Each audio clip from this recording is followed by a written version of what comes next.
Hi, everybody. I cannot see myself. Okay. Hi, everybody.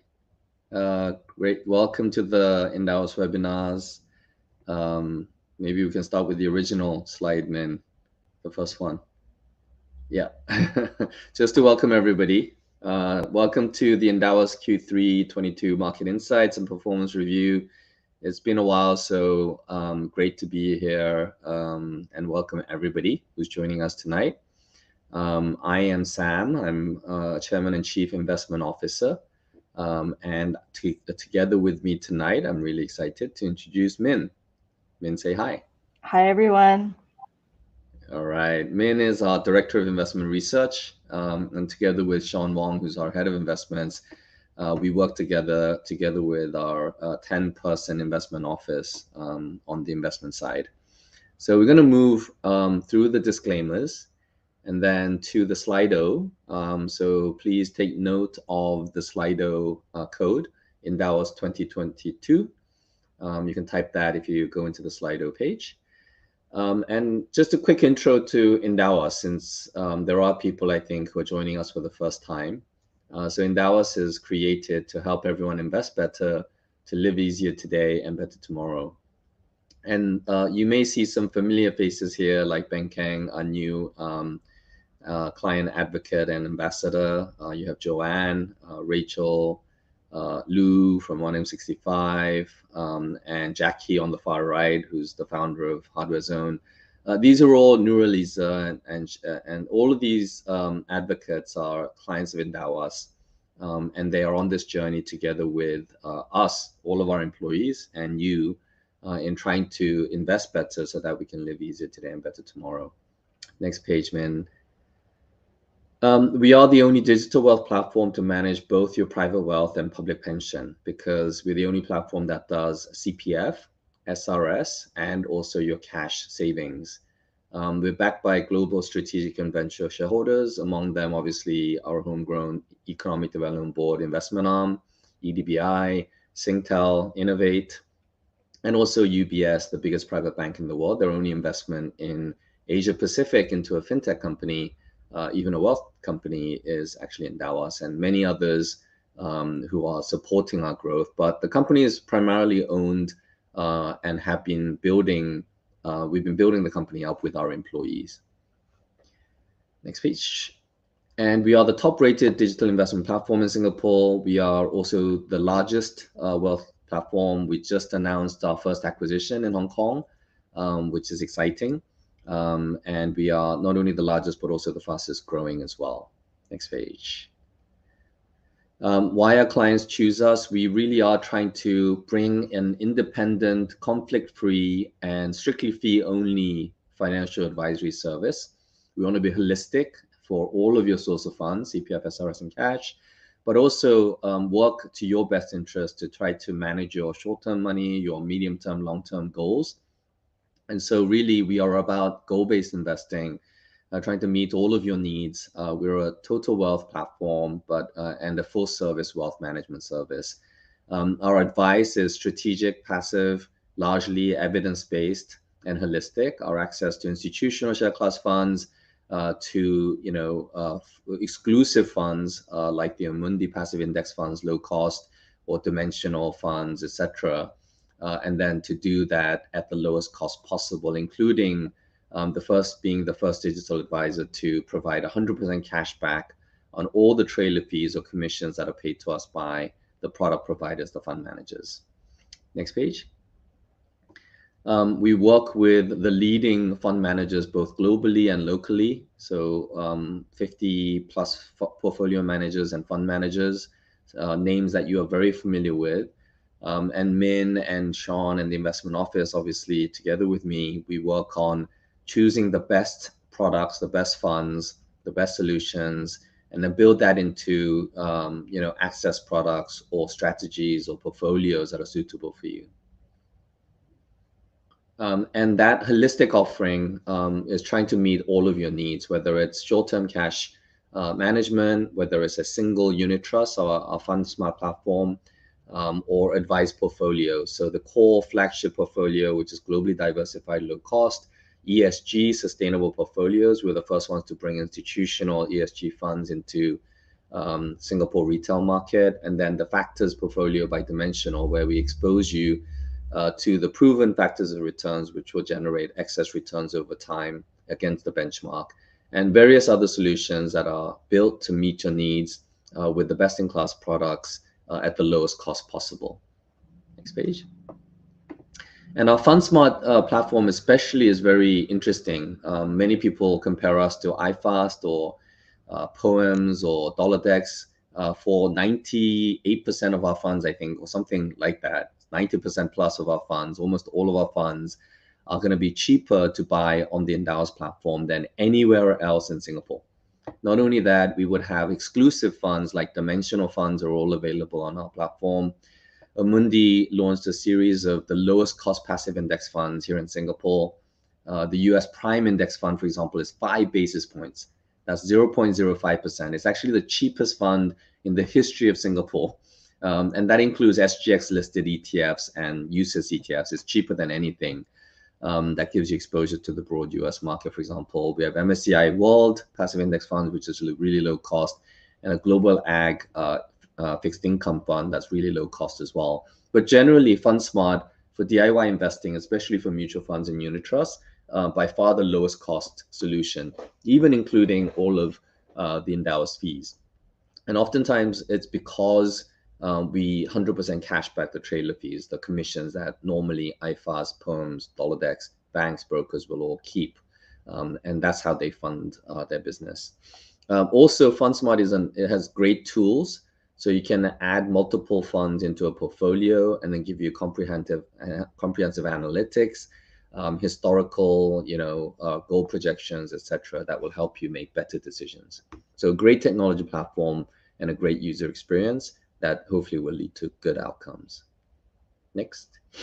And we're very missional about financial education and literacy. Many of you who've known us for a while and have been clients for a while know that we do a lot in terms of these webinars, which is what we've been doing almost every week since COVID really broke out at the beginning of 2020. Thousands of views, 26,000 hours of watching, and the page views on the Endowus Insights page, where we have a wealth of great content. We brought over Jamie, who used to be the deputy editor of Business Times, to lead our content and and education. And so, she's been churning out together with Fiona and our other team members and our investment office wonderful content that should help investors make better decisions and educate themselves. I think we've crossed over 1 million views already on that. So please check it out. Even if you're not a client, you can actually subscribe to the Endowus Insights. It's completely free. And the webinars will all be on the YouTube channel. So please click below if you're on YouTube and subscribe so that you'll be notified on great content and broad content that's not just about investing, but also about mental well-being or other things. And we collaborate with fund managers, bloggers as well. So great content there. We're turning 3, guys. So thank you so much for your support and trust in Endowus. We've grown very rapidly in the past 3 years that we've been in business since we got approved for the CPF investing piece and really began this journey with you. So really excited that we have several third year anniversary promotions that we want to share with you. And a lot of clients complain that a lot of the promotions are for only new investors. And we heard you, so we have another great promo just for our loyal customers and newly onboarded customers. Next page. And this is a special promo for you where you can get up to $300 bonus and fee waiver rewards for investing into Endowus. I mean, that's a lot of money for us, but also for you. And you can use the Endowus platform for free for a very long time.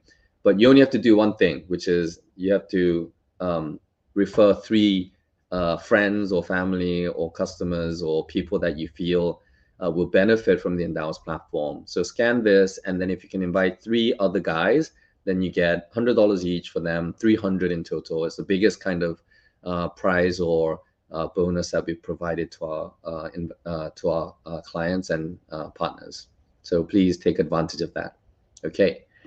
Now we're going to jump straight into the market review. And after talking for a while, I'm going to hand over the reins to Min to go through this. So thank you. Thank you, Sam. Hi, everyone.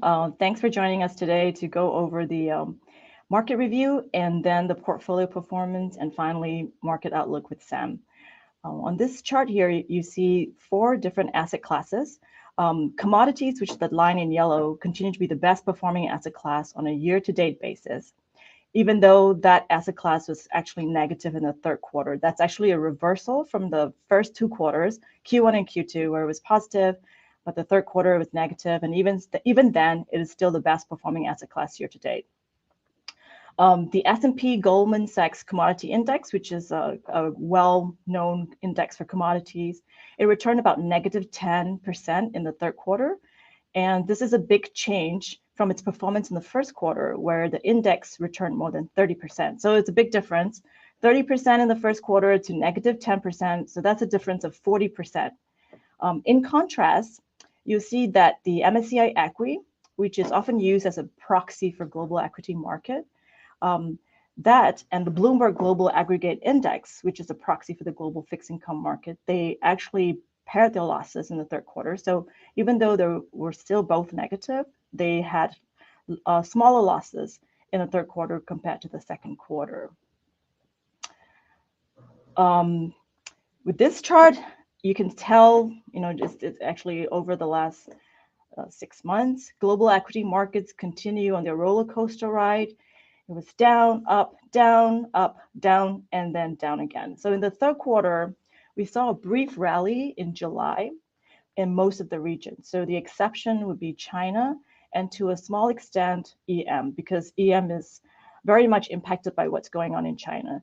And China was actually very challenged by its continued stance on zero COVID policy. So that was a bit challenging. And so in July, underperformed the rest of the regions.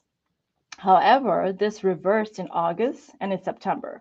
And in September, it was actually a really negative month for a lot of the regions, as you can see, very, very negative. For some actual numbers, we can move on to the next slide. What you see here is a quilt. And you see a lot of different boxes, different asset classes with different returns. For the year-to-date period, Japan is the best performing market, followed by Europe. EM is the worst performing region. And in some part, that's because it was dragged down by China, which had detracted about 30% this year. So it's, EM, China makes up a huge part of EM. So therefore, of course, EM ended up being the worst performing region. And while it is important to focus on the numbers and the periodic performance, because we all like to do that. We look at our portfolios, we like to monitor it, monitor the progress, see how they're doing.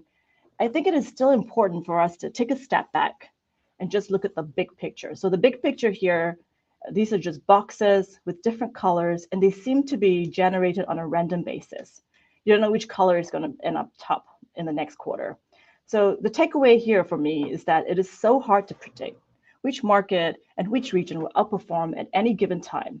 And the most effective way to make sure the portfolio is always exposed to the best performing region is to stay very diversified. So make sure your portfolio is investing in all the regions so that you're always exposed to the winners.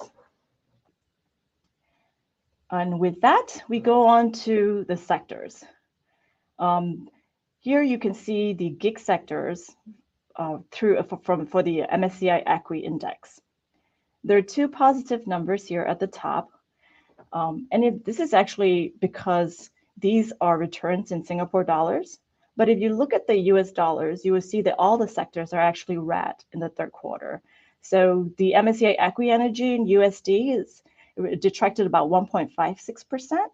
And the MSCI Equity Consumer Discretionary detracted about 2.78%. But when you convert it to Singapore dollars, they ended up slightly positive.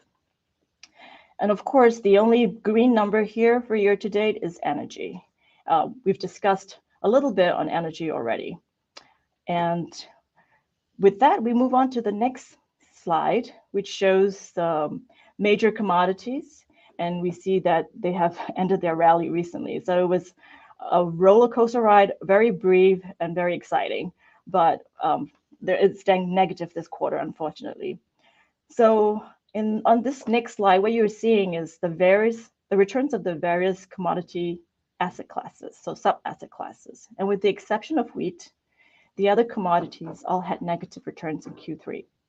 And there were many reasons contributing to the increase in wheat prices. One of them, the one that everybody often think about, is the Ukraine-Russia war. But there are also actually more persistent challenges like energy prices and climate change. And the climate change is actually surprising because you see that it's permeating into our everyday lives. So it's something that is definitely making its presence known.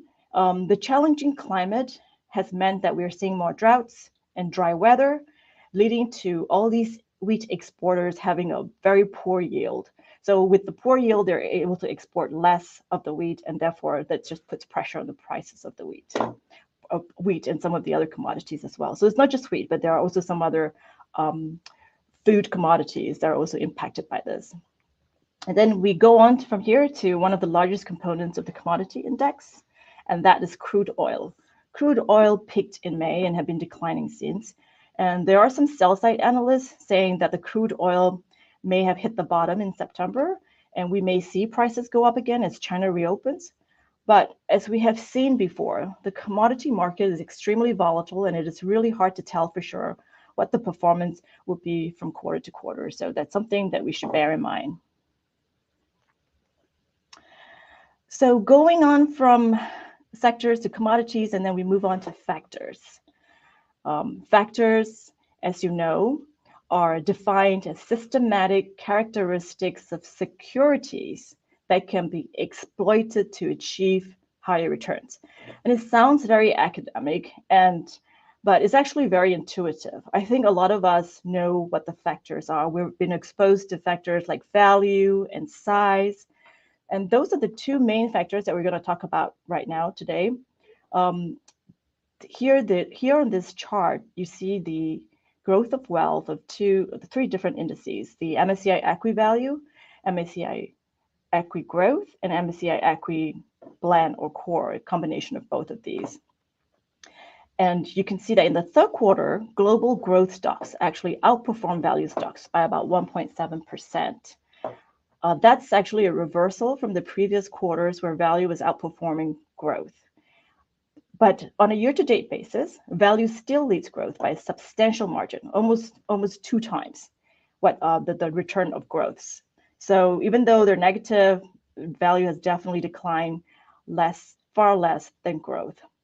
And while this is not on the chart, I think it's important to discuss the small cap factors. So that will be the difference of the performance of large cap stocks compared to small cap stocks. And we can see, or actually we can't see, but I can tell you, global small cap stocks did slightly better than large caps in the third quarter. They outperformed by about 1.5%. So the magnitude of the small size factor is actually very close to the value factor in the third quarter. And that's something that we will expand a little bit further when we go on to discuss the portfolio performance.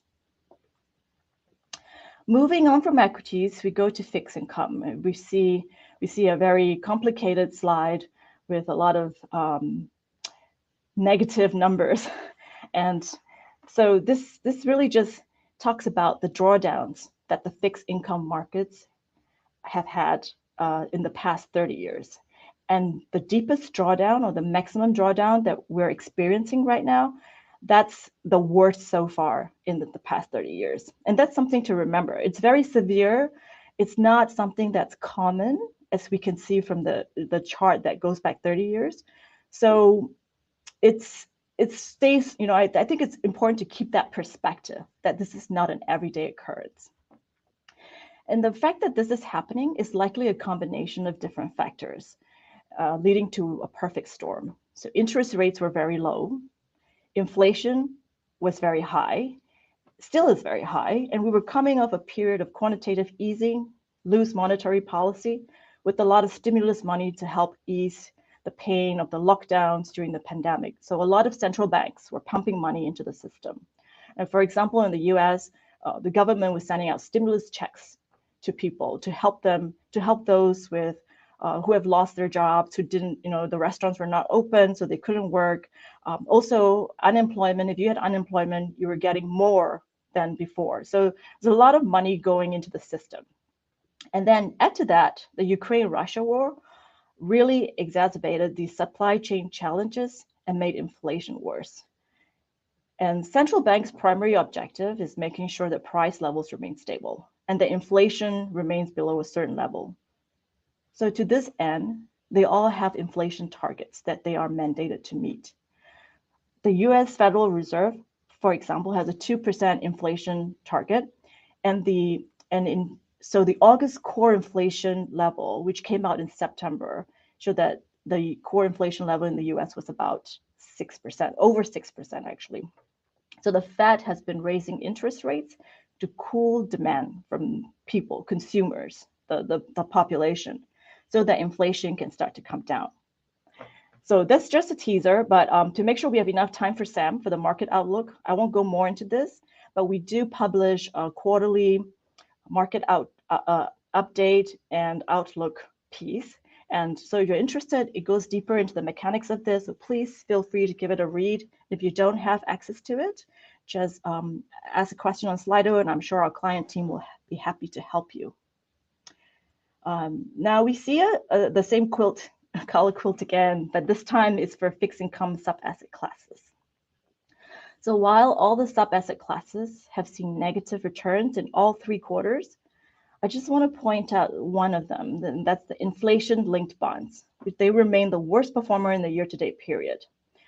I wanted to point this out because inflation-linked bonds are actually supposed to help hedge against inflation. But it so happens that a lot of these inflation-linked bonds, or TIPS as they're sometimes known as, have longer maturity. They are longer dated, longer duration bonds. And so they tend to be a lot more sensitive to changes in interest rate. And so, it was just, they got an outsized impact from the changes in the rise in the interest rates. And that's why you're seeing them as the worst performer for Q3, actually year to date. With that, we can wrap up the market review and go on to the portfolio performance review. This chart shows the flagship SRS portfolio returns. They were negative, posted negative returns in the 3rd quarter. The 100% equity portfolio had headwinds. And this is because it has a value tilt and a slight overweight to emerging markets. And as we have talked about earlier, growth stocks outpaced value stocks, and EM underperformed most of their other regions. So those two were contributing to the underperformance, the slight underperformance of this portfolio. As for the fixed income portfolio, there was also some slight underperformance versus the Bloomberg Global Ag Index. And the 2 worst performers in the portfolio were Dimensional Global Core Fixed Income Fund and the PIMCO EM Bond Fund. The Dimensional Fund tends to have an overweight to corporate bonds relative to the index. As for the PIMCO Fund, this was really asset allocation. So the fund was actually overweight to Egyptian and Sri Lankan debt, and those didn't do well in the 3rd quarter, and that's really drove returns for that fund. This chart illustrates it's just for illustration because you can't see the numbers, but we have the cash and the CPF portfolios here and the indices. So I'll just go on to the next slide, which shows the CPF portfolio returns. The CPF portfolio returns posted negative returns also, just like the broad markets. The 100% equity portfolio also tends to have a slight overweight to EM versus the index. And this had a negative impact, just like what we talked about for the cash SRS portfolio. And the other major detractor for this was the FSSA Dividend Advantage Fund. So this fund had a difficult time in July when everything was having a great rally. It was not able to keep up in the rally. and underperformed in July, which led to it underperforming for the whole quarter. So that was actually a detractor for the portfolio.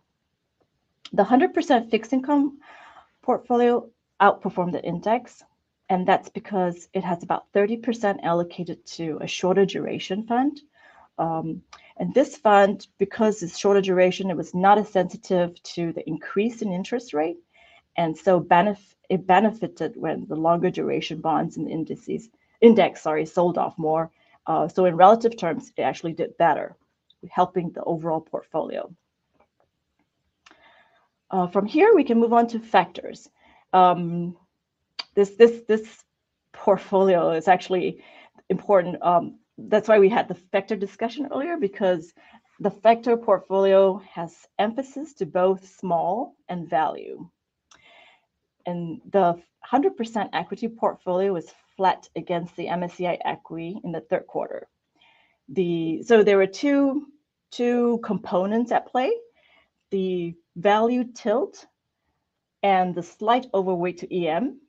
Those detracted from performance, but the portfolio actually also has a small cap tilt, so it was overweight small caps, and that helped. So they mitigated the impact. The impact kind of canceled each other out, and therefore it was flat against the index. As for the fixed income portfolio was also performed in line with the broader fixed income market. The Dimensional Global Core Fixed Income Fund detracted from performance, but there were allocations to two shorter duration funds in the portfolio, and that negated the impact from the Global Core Fund, and it ended up being flat against the index as well. So it was a relatively good quarter for the factor portfolio because some of the other factors were able to help with the underperformance of the others. The next would be the ESG portfolio series. The 100% equity portfolio underperformed the MSCI equity. The major detractor from performance was actually the Mirova Global Sustainable Equity. And the main reason for that was the stock selection, particularly its allocations to a US computer software company and a European renewable energy company. So that caused it to underperform, and it detracted from overall performance. The 100% fixed income portfolio outperformed the Bloomberg Global Ag Index, and the main contributor, it's the primary contributor to relative performance, actually came from the duration positioning of the portfolio. It had a shorter duration than the index, and as we've discussed, that tends to have less sensitivity to changes in the interest rate, and thus it underperformed less than the index. Now, if you are a regular of our webinar series and you watch all our quarterly webinars, you will see that this slide is actually new. And what we're trying to do here this quarter is trying out a new report for our ESG equity portfolio. We understand that most of our clients generally invest in the ESG portfolios not only because they want robust returns, but also because they want to make their dollars work extra hard by generating returns and by impacting and effecting positive change in the world we live in. And there are many ways to measure impact. Many of them are actually very qualitative, but at Endowus, we wanted to use an objective lens on some of these ESG issues. So we started out by showing 3 quantifiable metrics: carbon emission intensity, board gender diversity, and water usage intensity. And I think it's important to explain what these 3 metrics mean so that you know exactly what kind of impact your investment in these portfolios have in the world that you're living in. So for the first one, carbon emission, basically that measures the greenhouse gas emissions of the companies in the portfolio, so the overall portfolio, in millions of metric tons. And then the intensity part comes when you divide that total emissions by the revenue of the company, and that is the intensity metric. The second metric is the board gender diversity. That's calculated by asset weighting and averaging the number of female directors sitting on the boards of the companies in the portfolio. Currently, this is only applicable to US, UK, and Canadian companies because that's what the data provider is actually covering right now, but I'm sure that will expand in the future. So this is really just, right now it's really just applicable to these regions. But as you can see from here, the portfolio still scores very well against the index. It has a higher number of female directors on the boards. The last metric is the water usage intensity. Water withdrawal measures the volume of water that is diverted from water sources such as lakes, seawater, all other kinds of water bodies.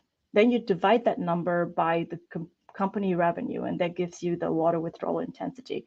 Obviously, the lower the number, the better it is.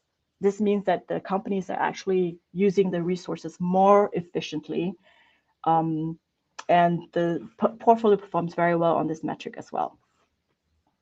So this is something that we're trying out, but if you have any feedback or if you prefer to see others, please go on to Slido and ask those questions. That will be very helpful for us as we try to improve our reports. The next slide we have here is the satellite portfolio. So we have a few to go through. The China equity portfolio registered negative returns. One of the major detractors from performance was actually the portfolio's underweight to energy names, which rallied over the quarter. The China fixed income portfolio also registered negative returns because it was impacted by poor performance of onshore bonds against a backdrop of weakening yuan, increasing yield differentials, as the U.S. Central Bank continues to increase their interest rate. The next portfolio is the low vol fixed income portfolio, which performed in line with expectations. The two biggest holdings of the portfolio, the two funds, the PIMCO Total Return Bond Fund and the Lake Mason Brandywine Global Income Optimizer Fund, slightly underperformed the index. So that caused the overall portfolio to underperform as well. The Megatrends portfolio had a slight underperformance against the index because it tends to be weighted to its growth, and inflation and recessionary fears were not conducive to growth-oriented companies. So they had a bad quarter. In July, when everybody had a rally, the portfolio too gained in July. However, in August and September, it continued to decline, and most of that came from the detraction came from BlackRock Nutrition Fund. This fund was negatively impacted by a few stock-specific events, so really just stock selection issues. The technology portfolio outperformed the MSCI Equity IT Index, and most of this was actually driven by two things. The first is growth, because the portfolio tends to be even growthier than the MSCI Equity IT Index. As I've mentioned before, growth outperformed value in this quarter, so that helped. And the second thing is that the portfolio had exposure to small cap stocks, more so than the index, and that also helped. So it was a good quarter for the technology portfolio. Last but not least, the global real estate portfolio. It underperformed the benchmark in the third quarter. Strong month in July, but in the whole of quarter three, it detracted by about 10%. So that was, the real estate sector significantly underperformed the broader market indices. The BlackRock Global Real Estate Asset Securities Fund was the worst performer in the portfolio lineup because of its overweight to Europe, healthcare REITs, and digital infrastructure industry. And those industries and sectors actually underperformed the rest of the market. So that was a detractor. And with that, we come to the income portfolio. So Sam is going to take over and take you through. So over to you, Sam. Okay, great. Is it me or is it you? Income. It's me, right? Yeah. So, yeah, okay. it's you. Just checking. Okay, so income portfolios, as you can see, have largely performed in line. So stable income is 100% fixed income portfolio, which is slightly better than the benchmark.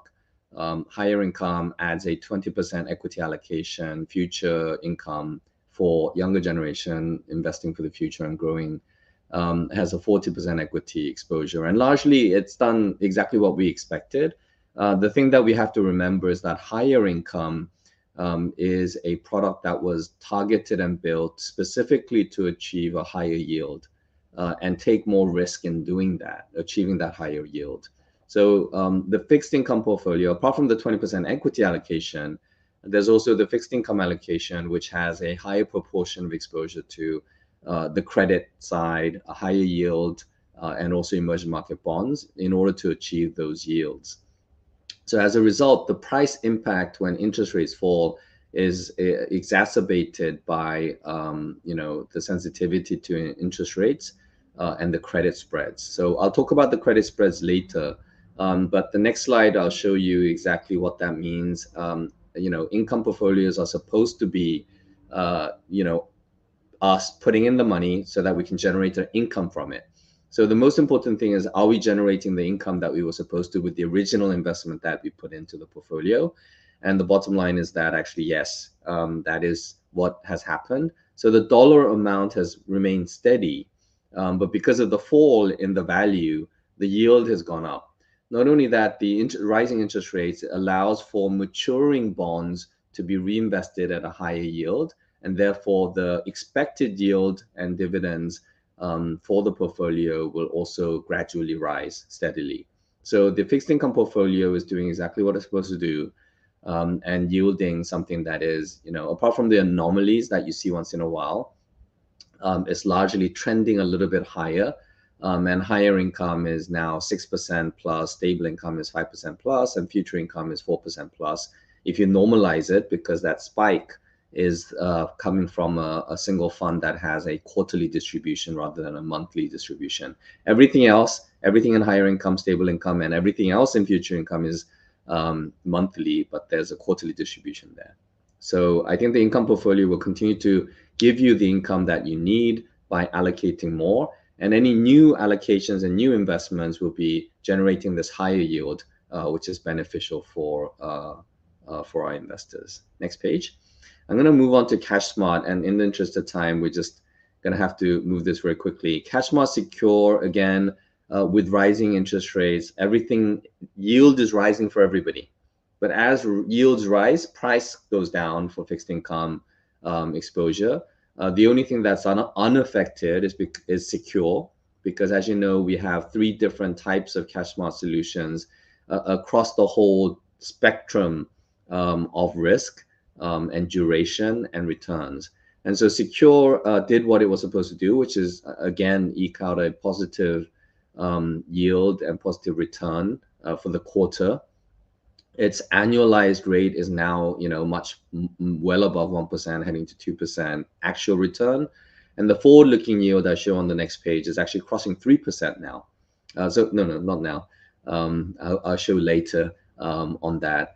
On the CashSmart Enhanced Ultra, obviously with its small exposure in fixed income for Enhanced and a greater exposure in Ultra was impacted, but the degree of losses for the quarter, for the month, is slowing down a little bit because, as I'll show you later, interest rates seem to be peaking. So I think versus what it was doing before and versus some of the exposures that we would compare it to, like the Singapore government bonds or US treasuries, I think the next slide can show that as well. If you go to the next slide. Declines, no, the one before. Yeah, so, whenever the market declines, what we've shown here is the CashSmart Secure, Enhanced, Ultra, and then low volatility fixed income, and the flagship 100% fixed income. So the degree is actually less than 10%, a few percentage points in most cases. And the blue obviously is the highest risk, it's the highest, volatility. Obviously very much lower than equities, but versus the CashSmart solutions is much more. And so, on the way down, obviously the core fixed income products, fall dramatically more. even compared to the ultra.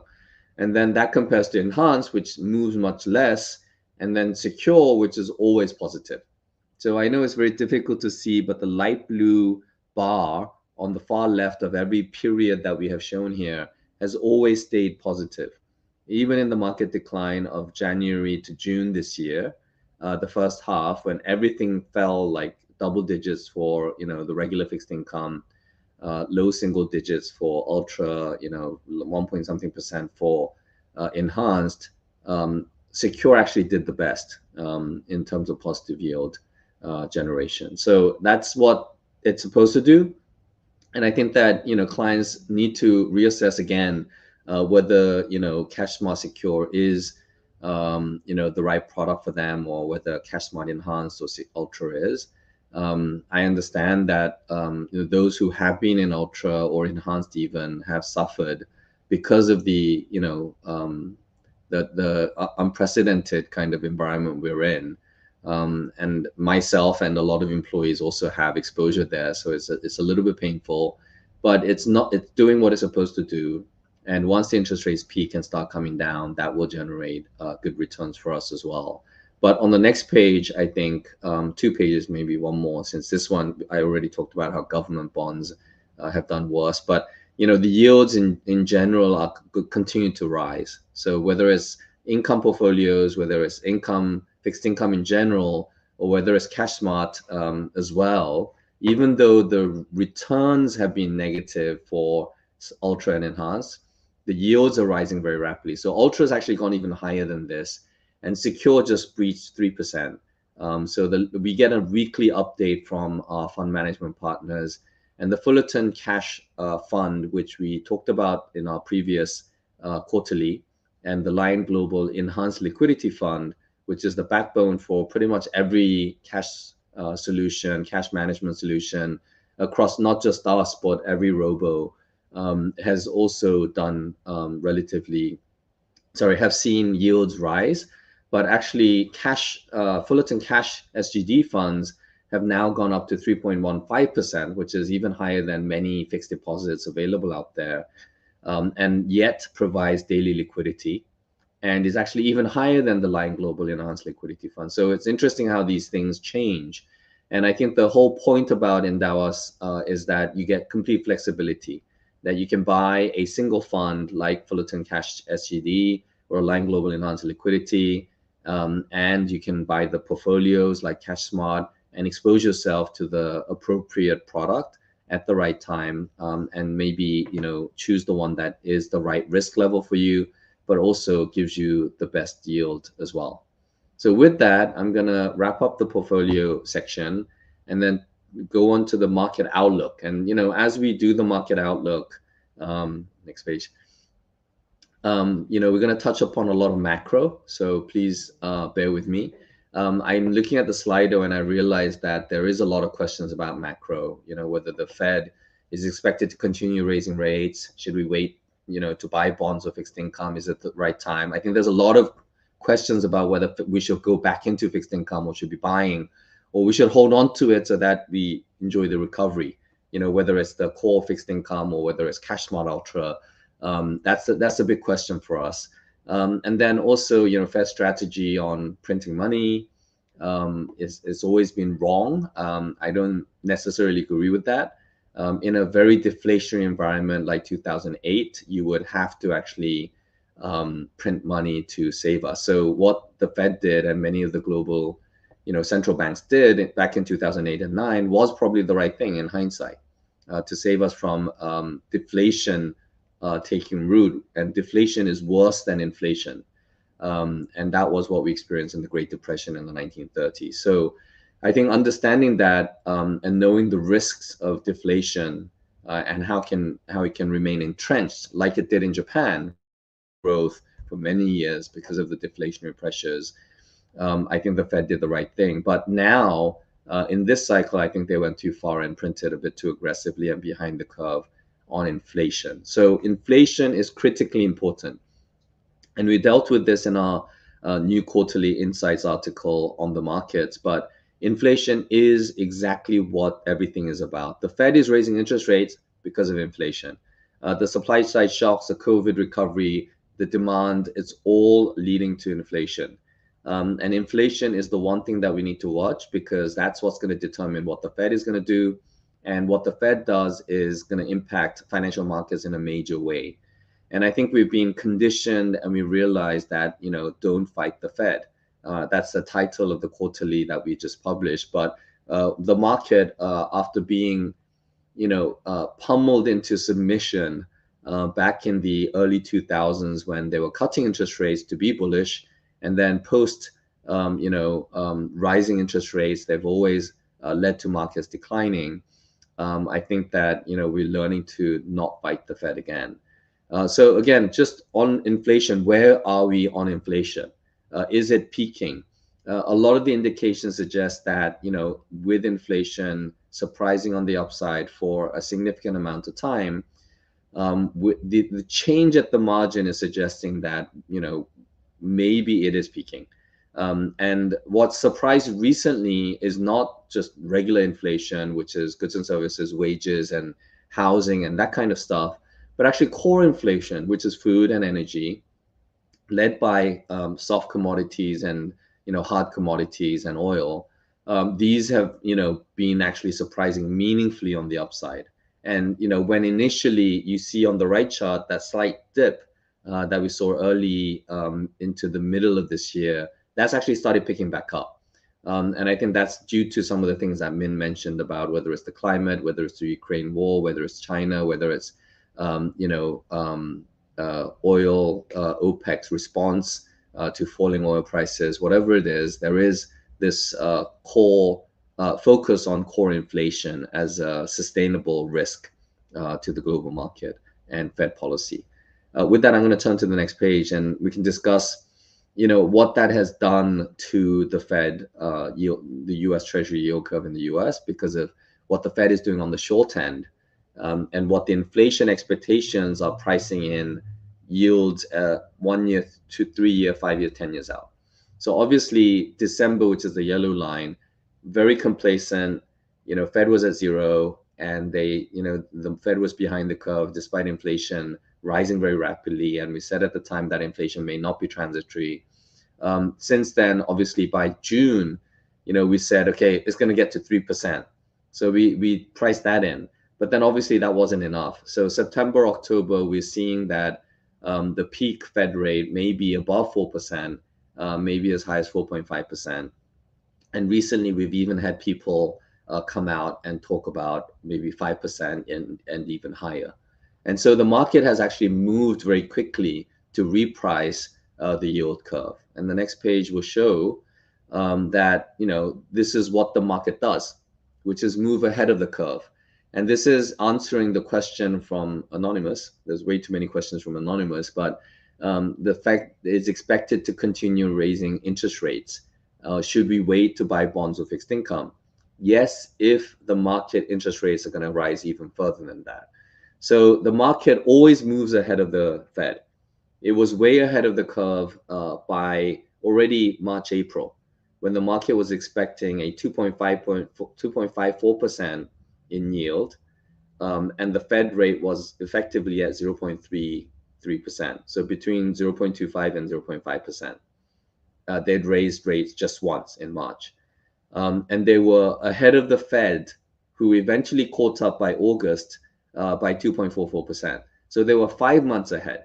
Now the Fed has been hiking much more rapidly since then, and the effective Fed rate, which is what the Fed daily average actual effective rate, which is now a range.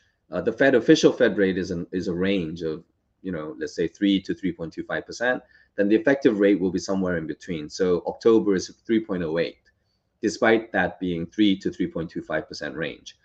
But the market obviously has already moved forward, and by October, despite the Fed rate being at 3%, the market yield has already moved to 4.5%.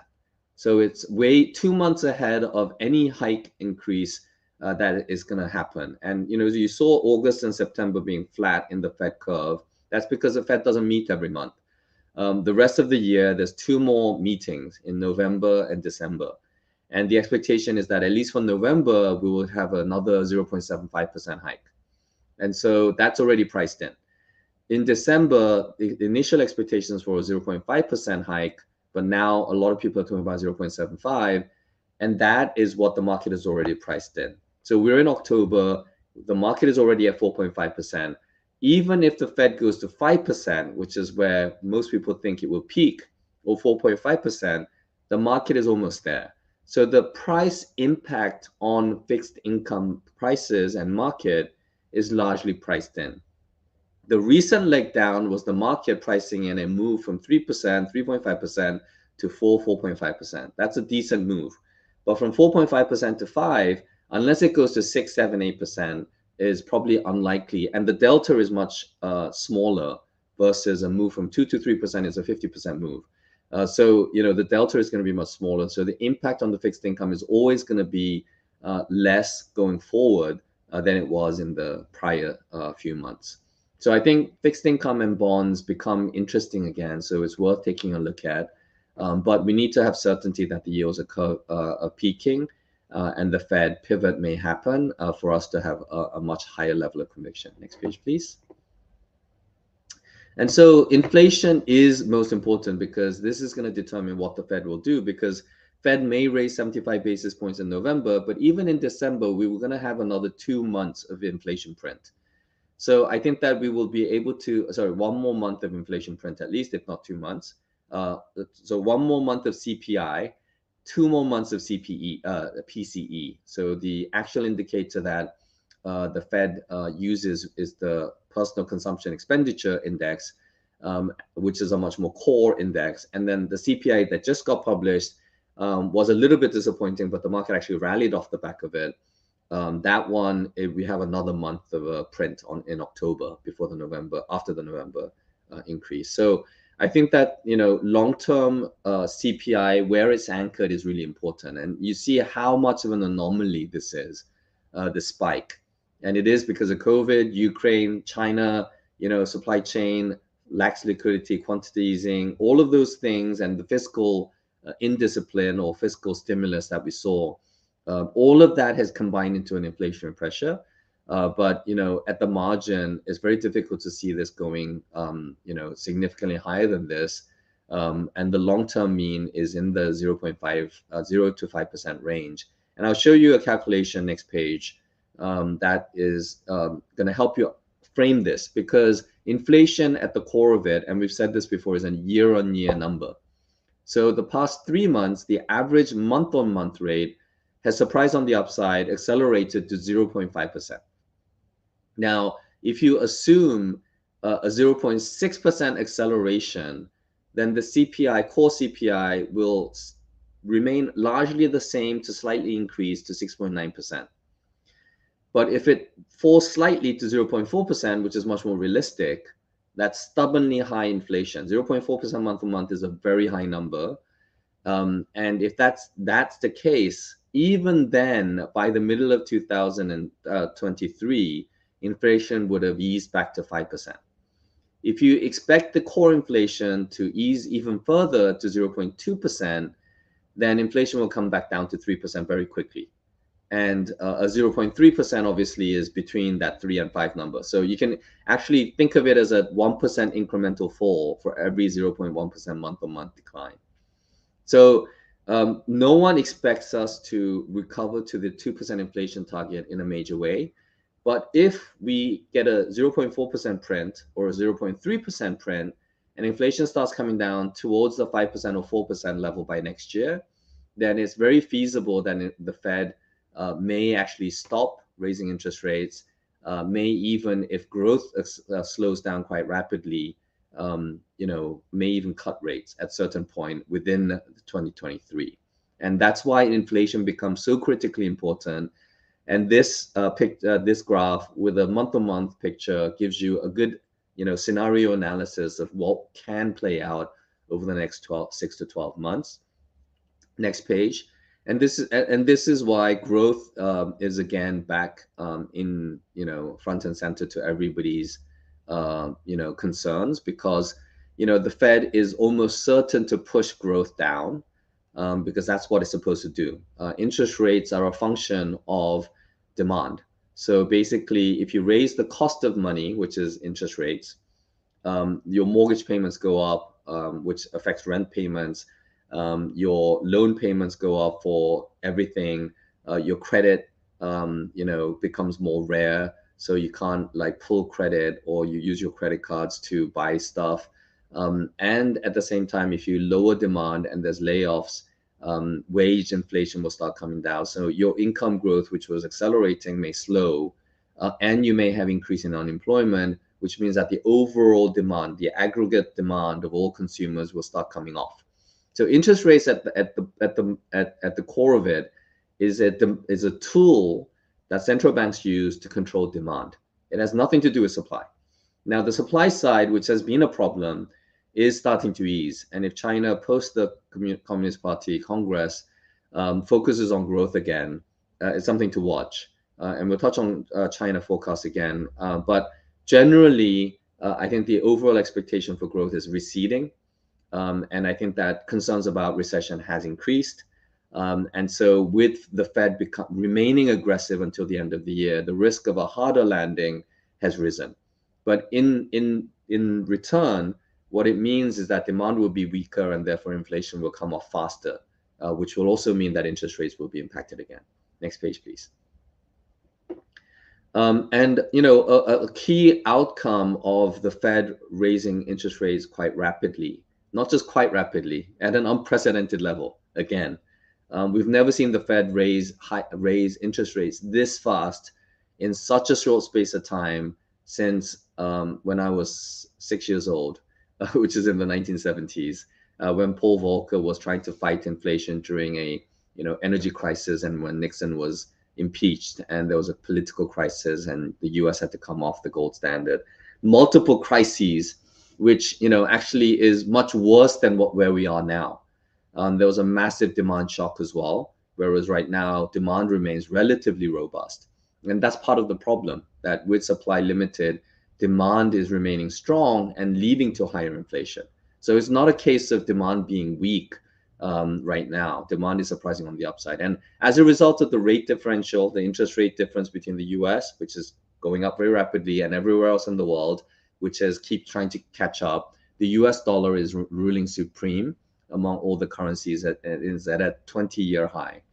And that negatively impacts especially emerging markets and Asian currencies which are short the dollar. Next page, please. And I think that obviously this will impact growth as well in the emerging markets. So they face a strong headwind because of the US dollar. And we talked about the US dollar smile in the past, which was coined by my ex-colleague at Morgan Stanley, Stephen Lee Jen, of how the dollar strengthens at the either extremes, whether we see a crisis, when there's a flight to quality and safety by going to the US dollar, partially what we're experiencing these days, but also when the US is strong, very strong and doing well economically, then also the US dollar attracts assets. And so we're seeing a little bit, it's the extremes, and normally it's one or the other, but right now we're seeing a little bit of both. And that's attracting the strength in the US dollar. And when these things start easing off, and the rate differential, the interest rate differential, which is a key driver of incremental flows, starts easing off, then obviously the dollar will start to weaken. And so I think we're at that cusp where the dollar, just like the Fed interest rate, the delta, the change at the margin is at the highest level, meaning the interest rates are being raised at the fastest pace, and the dollar is obviously strengthening at the fastest pace. So even if it remains strong, I think the incremental upside to the dollar is probably going to be limited. And these are the things that we share with you to give you some insights. It's not something that may be immediately actionable. Just like when everybody was gung-ho bullish on commodities, we warned about how commodities is a cyclical asset class and it cannot continue to go on forever. And as a result, that was the peak. The first quarter was the peak and commodities have started to come down. But commodities is also, we have to remember, driven by the US dollar, because the commodity price is denominated in US dollars. So against every other currency, if you price that oil in Indonesian rupiah or Korean won or any other currency, the oil price has not gone down or may have even gone up for certain currencies. So we need to understand that the mechanics of the FX is actually affecting multiple areas. And so, but one of the things that we are concerned about is growth in the emerging markets. But it's not just emerging markets. It's across the board. It's a global risk that we face going forward. And the EM-IG high yield spread is widening. I think spread across fixed income has widened quite dramatically, and just expressing the risk that exists in the sector. Next page.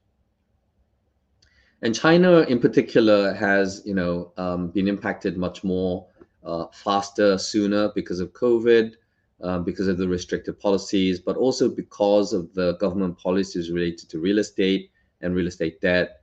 Specifically last year. So China fixed income took a hit much earlier than everything else. China equities took a big hit because of technology and policies related to that. So China remains a concern from a policy risk perspective, and also the balance sheet risk of high indebtedness across certain sectors. So we are seeing that played out in the real estate sector, massive supply shocks and demand shocks, and especially for the consumer. When you're locked up in your home for 3 months out of the 6 months, 3 months out of the 4 months, so that top right corner, March to July, that's 3.5 months, for about 100. March to July is 4.5 months. Four and a half months. Basically, you're going to be locked up for almost a third of that, 3 months of that, 4.5 months in Shanghai, and almost half of that in Dalian and in certain other provinces. Then obviously consumption is going to suffer. And so second quarter numbers were pretty bad for consumption, negative for the first time in such a long time. But obviously, I think that's temporary and it will start to respond. And net exports actually has been a contributor with the weakening yuan. So with policy, and Xi Jinping's comments, I think, were positive that he focused so much on technology. He also focused on policy support to resume growth, because he said that growth remains paramount. So I think some of these things are incrementally slightly positive, and we'll have to watch China closely. But the financial market has priced in a lot of the negatives, I think, already. Next page. And sorry, I should have been talking about this, but obviously China fixed income fell much earlier because of the concerns and woes of the real estate sector, and as a result, high yield, and then that had some contagion effect across Asia, credit and Asia high yield. And then on the right, the equity market, China peaked much earlier. So it rebounded very strongly from COVID because people thought that it was less affected. And then obviously it wasn't. And they had maintained a restrictive policy. And so that started coming off. And then the next leg down happened because of technology. And then since then, it's been in sync with the global economy. So China has been one of the worst performers, and obviously has performed much worse in the global markets over that period of time. But if you look at the year to date, which is the last 2 blocks at the end when global markets have come off, China has been largely in sync. So it hasn't really massively underperformed. So I think a lot of the relative performance may be behind us. But also it doesn't mean that we're necessarily positive China. But at the margin, I don't think it's going to be worse. Next page. So earnings overall, and this is one thing that I did want to highlight to you, is that earnings by definition is a nominal number. So if you have inflation and if you're a quality company that has pricing power, then you are going to be able to see revenue grow. And if you can manage cost, then obviously your profit will also increase. So people may be surprised at how resilient earnings is. Versus what expectations are. In a normal cycle where you see a recession, if you see a decline, then normally you would see revenues and earnings decline. But because of the impact of inflation, nominal earnings, which is what we actually look at, may actually remain higher than expected, although it may be down from where we were last year. And then, or in terms of growth rates for sure. And then valuations obviously is going to come off much more sharply because earnings is still growing and prices have come off very, very rapidly. And so across the board, whether it's the US, which is below long-term averages now, or other markets where most of them were already kind of below averages by the end of last year, coming into this year because they underperformed the US, they've come off even further. And so valuation becomes something that is never something that tells us the inflection point whether to buy. But obviously, I think that it limits downside, and valuation could be one argument for turning positive when the incremental market upturn starts coming through. Next page. And then on the fixed income side, likewise, spreads, which is how you price valuations versus the long-term averages, have that spreads against the U.S. Treasuries or a safe asset class, risk-free rates. Basically, spreads have blown out to historical highs or 10-year ranges, well above the 10-year ranges. The only part that hasn't gone as badly is the high yields. But although default rates may increase slightly, I think the general expectation is that default rates is not going to go up significantly. And if interest rates start peaking, then this is the best case argument for going back into fixed income, because you'll benefit from the price effect, but also the narrowing of the spreads to normalized levels over time. Next page. And this is, where we are in terms of the bond performance. And it may seem like there's been many cases, but this is not a normal chart. This is not a 1900 chart. The 1900 is a piece of it. This is from 1700, and 1700 all the way to now. There have only been 3 periods that have been worse than now, which is the 1720s Southeast Sea bubble bursting, end of the U.S. Civil War in 1865. And then, the Great Depression and post-World War One, which really, and we're worse than the Second World War. And so this is a really, really bad situation. Government bonds in particular performing this poorly has never been seen before in our lifetime. Next page. Which, comes to a more recent data point, and, how bonds have done compared to equities. So we've said this before, in recent years, this is from 1977.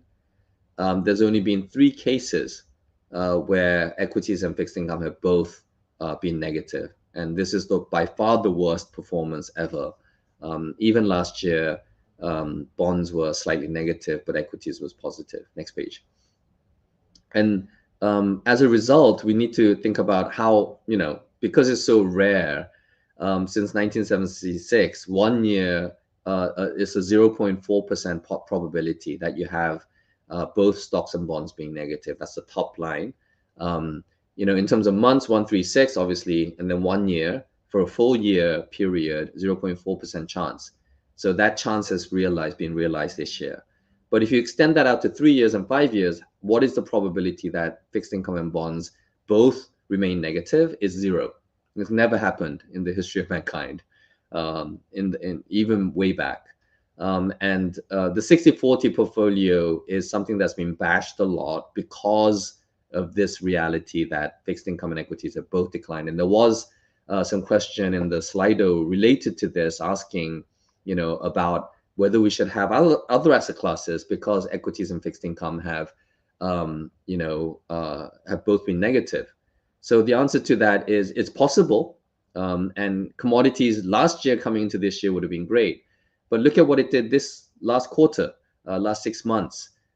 Commodities has gone down just as much, and gold has not been defensive, it's been negative as well. So actually this year has been very unique, not just because stocks and equities of fixed income have gone down, but because we've actually seen everything go down. Even some parts of commodities and some parts of gold and other asset classes that may traditionally have been defensive have actually gone down. So I think that's something that we need to realize, that this is very rare and it's not something that will likely continue. Next page. And so the most contrarian trade, and historically I'm a very contrarian investor. And Warren Buffett has said that, you should be fearful when everybody's greedy, as in end of 2021, and you should be greedy when others are fearful, as in right now. And especially when it comes to things like the 60/40 portfolio, where you've seen the worst returns since 1927, since our record. I showed you the longer term history. But this right chart is actually really interesting. It's the difference between a 60/40 portfolio performance and a 25/25/25/25 portfolio. And that portfolio means equities is 25, fixed income 25, that's 50%. But the other 50% is actually commodities, 25%, and cash, 25%. So an equalized kind of diversified. And this answers the question that others have. And the difference between that is the widest that it's ever been since the 70s. That's very important to note. But it's also important to note that the 25, 25, 25, 25 has had its worst performance as well. So it's down 12%. So despite having a quarter of your portfolio in cash, you'll still be down double digits, which is the worst performance ever as well. So that's interesting to note. And so the contrarian trade, I would posit that 60/40 could be an interesting thing to start looking at.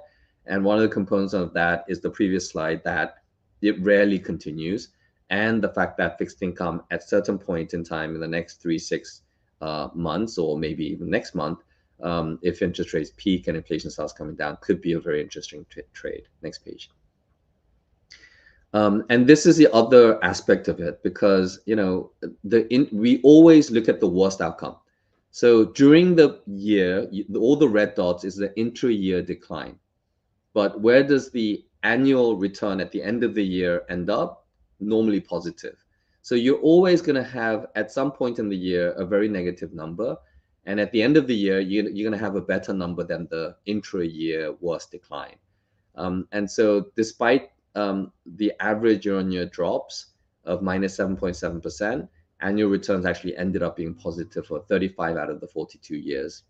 And more importantly, even if intra-year declines are big, you're most likely going to end up with a better return than where we were at the bottom of the market during the year. Next page.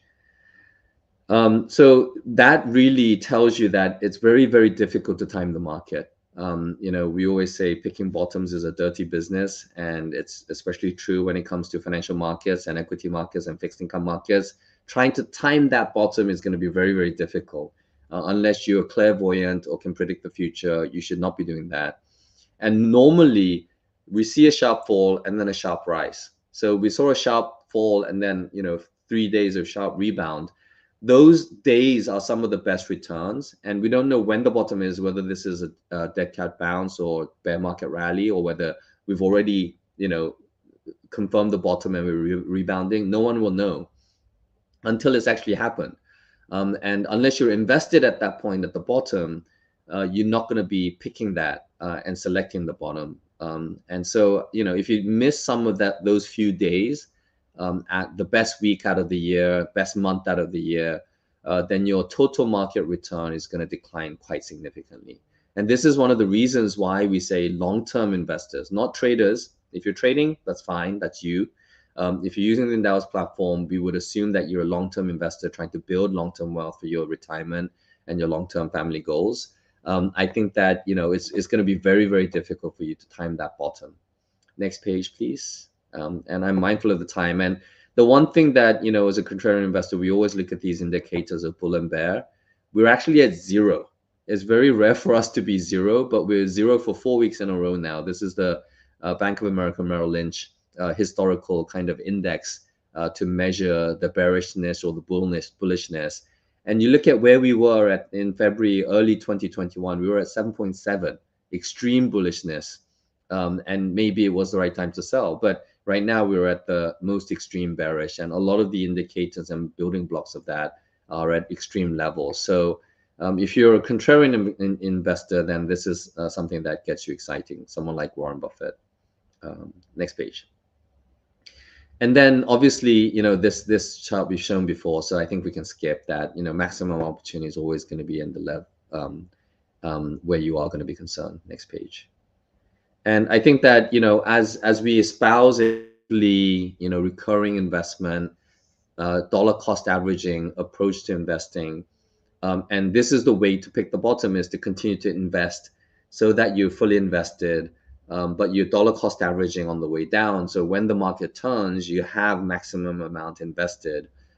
So I think that, having that steady investment philosophy, trying to drive long-term returns in the right way is the right approach. But what's important when you do that, is having the right vehicles to do that. So having Amundi passive index funds on exclusive on Endowus at 5 basis points at the lowest cost, but giving you the best expression as a passive index fund to give you broad exposure to global markets, that's really important. And so I just want to encourage you that you're not alone in this. Min and I and other people in the team at Endowus may be doing this. Passive index funds, even year to date. This is year to date numbers, just 2020 when markets have continued to go down. Passive index funds, which is where most people utilize this dollar cost averaging monthly investment philosophy, has continued to go up. So you're not alone in this. Passive investors keep buying. Active funds have gone down. One of the reasons for that is because active funds, I think global funds, the last research we showed was 90% of global active funds have actually underperformed this year. So it's very difficult to outperform the benchmark and have actually gone down even more. You think passive index funds have done bad, active funds have done even poorer, and they have higher costs, so that drags fees even more. And then if you use other platforms like iFast, Dollardex, or iFast, Dollardex, or Poems, or banks, then you charge a much higher fee, which drags returns by 1, 2, 3%, and that compounds very quickly to a negative return. So passive index investing, globally diversified, low cost, is probably continues to be something that we espouse. So with that, I'm going to show you a couple more slides. One is next page, Min, is our Endowus client advisors. So our MAS licensed advisors are here to help you, to guide you, to advise you on anything that you need as a personal wealth management platform. WhatsApp, email, Facebook Messenger, phone. There's multiple ways, email, to contact us. But we also have a regular weekly session, and we can even schedule a 15-minute consultation with our advisors. So please use this QR code, or there's multiple links below in the YouTube of 15-minute consultations, or you can have the weekly sessions where people join, or people who've never onboarded can get guidance on how to onboard. And then you can reach out by email at support@endowus.com so that we can help answer some of the questions that we may not be able to answer because of time.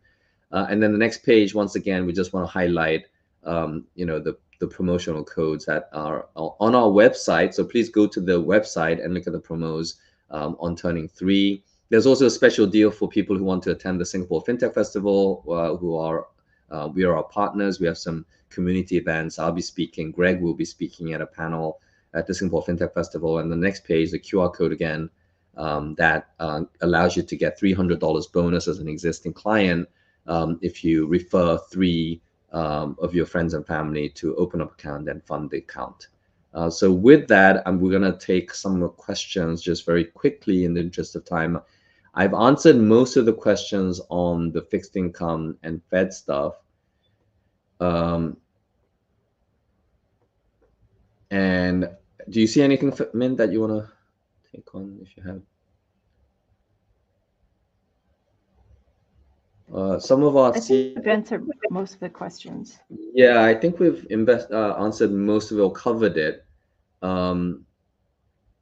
Yeah, so I think... there was a question about cash smart secure not being impacted. That's a new one at the bottom. So basically, the way we build the portfolios are different, right? So cash smart secure is very secure underlying funds. So Fullerton Cash SGD fund is half of it. That's a institutional bank deposit and very short commercial paper type products with virtually no risk of losing money, that generates now more than 3% yield. So Fullerton Cash SGD fund. This is run by Fullerton, owned by Temasek and NTUC. This is the product where Temasek would manage their short-term liquidity. So it's a very safe product backed by solid shareholders, managed in the right way with very short duration of like less than a month, and only investing in institutional bank deposits. So able to generate good yield and keep repricing higher. And then the other half is Lion Global Enhanced Liquidity Fund, which is like a money market fund, but they amortize the cost so that it really doesn't have any real negative days. And then you combine that, and the probability of you having a negative day is virtually none. Um, um, it's had one day when they first initiated the portfolio, very a long time ago. But this year to date, we've not had a single negative day, I think. And yet you can generate and target a 3% plus yield combined. And so Cashmar Secure is very safe. And Ultra used to target 2%, but now Cashmar Secure can give you 3%. So in a way, you can actually shift your money to Cashmar Secure and still generate good yield. Now, the beauty of Cashmar Secure is that it's daily liquidity. Unlike fixed deposits at banks, you don't have to lock it up. And then for bank fixed deposits, you lock it, and then you have to be locked in for all that time. And interest rates rise further, then you can't get that benefit. So people who lock their fixed deposits in at 1.5, 2%, 2.5% are probably kicking themselves, because fixed deposits have gone up to 3% or 3.5%. Some are, I think, promotional fixed deposits at 4% or something. If you do credit cards, loans, mortgages, and everything, I think you get extra. But Endowus Cash Smart Secure products or single funds can generate 3% plus, give you daily liquidity. And if interest rates rise, then it's going to keep benefiting from it, because you're going to reinvest very quickly at the higher yield. So you don't have to do anything. And unlike fixed deposits, which are fixed, this yield keeps going, and you'll be able to generate and benefit from that on an annualized basis. So it's really, really differentiated, and something that we should really understand well and take advantage of, because Cashmar Secure, I think, at 3% plus is a great product, and most likely that will probably keep going up. We also have US dollar versions and multi-currency options. We've actually just launched, for those of our clients who've been around for a while, we've just launched our multi-currency FX conversion on our app. So if you go into the function, then there's an FX multi-currency conversion, and it is one of the best rates that you can get wholesale without any spreads. So please check out the FX functionality on our app as well. And okay, I think we need to wrap up. There's one question on Pacific Dimensional Pacific Basin Fund in the flagship. Why do you use it? So it goes back. There is please reach out to our client advisors, and we can give you the Insights article where we discuss this. But basically, we use it because it has one of the lowest correlations versus other portfolios. So when you optimize a portfolio, then it's really good to have broad diversification, but the correlation or the variance among the portfolio, other different funds actually declines. So it's a great diversifying tool as a fund, but also it has a small cap bias exposure in the Asia Pacific region, and gives us a bit more exposure, broader exposure compared to the core product that we have. So anyway, I think we really need to wrap up. We've well past the 1.5 hour, but please do reach out to our client advisors. We thank you once again for joining for another very, very long webinar. We always promise to keep it short and then end up doing a very long one. I haven't eaten. I don't know if Min has. We're both very hungry. So I apologize, but please let us go, and we'll grab something to eat on the way back home. So thank you everyone for joining us today. Have a wonderful evening. Please sign up for the promo and get your friends so that you can benefit from the referral. And then also please reach out to our client advisors. All the links are below in the YouTube, and please click subscribe as well, so that you can be notified of any new webinars and exciting content that comes your way. Thank you once again. Have a wonderful evening. Good night. Good night, everyone. Thank you.